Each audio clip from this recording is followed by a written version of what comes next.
हमारा दीन तो मेरे दोस्तों सिर्फ इबादत तक तो नहीं है कि दीन इबादत में है, बल्कि दीन में इबादत के साथ मामलात भी हैं। अफसोस और दुख की बात होती है कि सिर्फ आम मुसलमान नहीं बल्कि नमाजी परहेज़ी किस्म के लोग और दीनदार किस्म के लोग जब बाज़ार में जाते हैं तो दीन को समेट के रख देते हैं। कहते जी बाज़ार के अपने रूल होते हैं, शरीयत मस्जिद में चलती है, शरीयत के अपने रूल होते हैं।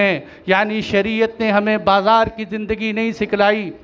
हालांकि आप अलैहिस्सलातु वस्सलाम एक मरतबा बाज़ार में तशरीफ़ ले गए, आपने देखा कि एक साहिब गंदुम बेच रहे हैं और आपने जब उनके पास गए, आप अलैहिस्सलातु वस्सलाम ने गंदुम में हाथ डाला।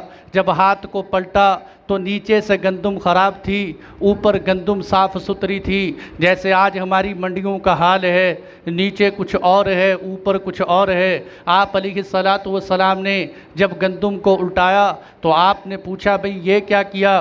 कहने लगे अल्लाह के नबी बारिश हो गई थी जिसकी वजह से गंदुम गीली हो गई थी। आपने फरमाया अगर बारिश की वजह से गंदुम गीली हो गई थी तो आप इसको ऊपर रखते ताकि देखने वाले को पता चलता कि ये किस तरह की है, तूने ऐसा क्यों किया? और फरमान सुनो अल्लाह के नबी का, क़यामत तक के इंसानों को सुनाया, मन गश्शना फलैसा मिन्ना, जिसने मिलावट की, जिसने धोखा दिया वो मेरी उम्मत में से नहीं है, वो मुसलमान कहलाने के काबिल नहीं है। लेकिन क्या करें, दुख की बात तो ये है कि बाद दफातर में जाने का मौका मिले और किसी जगह पे जाने का मौका मिलता है, हदीसें ऊपर लिख कर लगाई होती हैं, जो खोट करे जो धोखा दे वो हम में से नहीं है।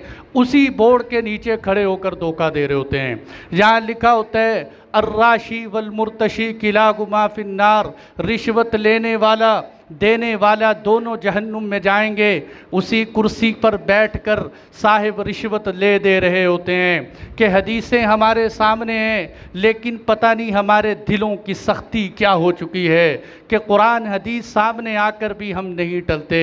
अल्लाह के नबी सल्लल्लाहु अलैहि वसल्लम ने फरमाया कि जो आदमी मन बाअइबन, जो कोई सौदा बेचे और पता हो कि इस सौदे के अंदर ऐब है, कमी है, नक्स है इस सौदे के अंदर, और फिर वो बेचते हुए बताए ना कि इसमें क्या ऐब है। सुनो आपने क्या फरमाया, आप अलैहिस्सलातु वस्सलाम ने इरशाद फरमाया उस पर अल्लाह की लानत बरसती रहती है, उस पर अल्लाह की लानत बरसती रहती है जो सौदा बेचते हुए ऐब ना बताए। आज का ताजिर कहते हैं कि अगर मैं कपड़े में अपने सौदे में ऐब बता दूं तो लोग ख़रीदेंगे नहीं। यानी शरीयत के सौदे हो जाएं तो कोई बात नहीं, लेकिन हमारा गाहक आना चाहिए। और अल्लाह के नबी फरमा रहे हैं जो सौदे का ऐब ना बताए उस पर अल्लाह की लानत बरसती रहती है।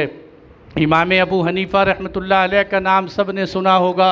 इमाम साहब बहुत बड़े ताजिर थे, कपड़े की तिजारत करते थे। एक मर्तबा आपकी दुकान के ऊपर कपड़े का एक थान आया, जिस थान के अंदर कपड़े में कोई ख़राबी थी, कोई नक्स होगा कपड़े के अंदर। इमाम साहब ने अपनी दुकान पे खड़े हुए मुलाजिम से कहा कि भाई फ़लाँ थान के अंदर ऐब है, जब कोई ख़रीदने के लिए आए तो उसको बता देना कि इसके अंदर ऐब है। उन्होंने कहा ठीक है। चंद दिनों के बाद इमाम साहब ने पूछा कि उस थान का क्या किया आपने? कहते जी मैंने बेच दिया है। अगर मेरे और आप में से कोई होता, कहता है शाबाश बेटा, तूने तो ख़राब चीज़ भी बेच दी, आज के बाद तेरी तनख्वाह डबल हो जाएगी, तू अपने उस्ताद से भी आगे निकल गया। लेकिन अल्लाह के नबी सल्लल्लाहु अलैहि वसल्लम, वहाँ इमाम अबू हनीफ़ा रहमतुल्लाह अलैह, जब उन्होंने ये देखा कि इसने चीज़ बेच दी तो फ़ौरन सवाल किया कि भाई तूने उस थान का ऐब बताया था? कहने लगे जी मैं बताना भूल गया था। इमाम साहब ने कहा हो, तूने तो आज मेरी कमाई को ख़राब कर दिया। इमाम साहब दुकान से निकले, घोड़ा किराए पर लिया, अस्तबल से उस वक़्त घोड़े किराए पर मिलते थे, घोड़ा लेकर उसको तलाश करना शुरू किया। तलाश करते करते काफ़ी देर बाद जब वो शख्स मिला, उसके पास पहुंचकर उसको बताया कि भाई वो जो थान आपने ख़रीदा था उसके अंदर एक ऐब है, मुझे माफ़ कर देना, मेरा मुलाजिम बताना भूल गया था। अगर आप उस ऐब के साथ इसको रखना चाहते हैं तो रख लें, वरना मुझे वापस कर दें। अगर इस ऐप के साथ रखना चाहते हैं तो रख लो, वरना मुझे वापस कर दो।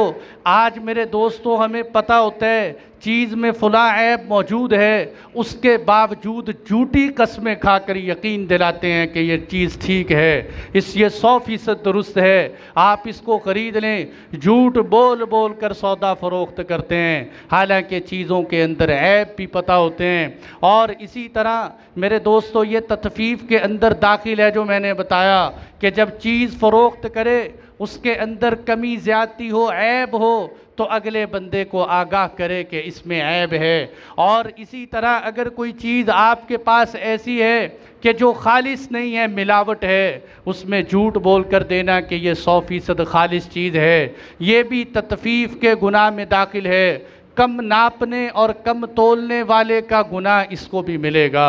अगर आज हम अपने बाज़ारों को इस किस्म की गलत चीज़ों से पाक कर लें, अपने बाज़ार को 100% हलाल तरीक़े पर ले आएँ, मेरे भाइयों अल्लाह की तरफ से देखो कैसे बरक़ात आती हैं।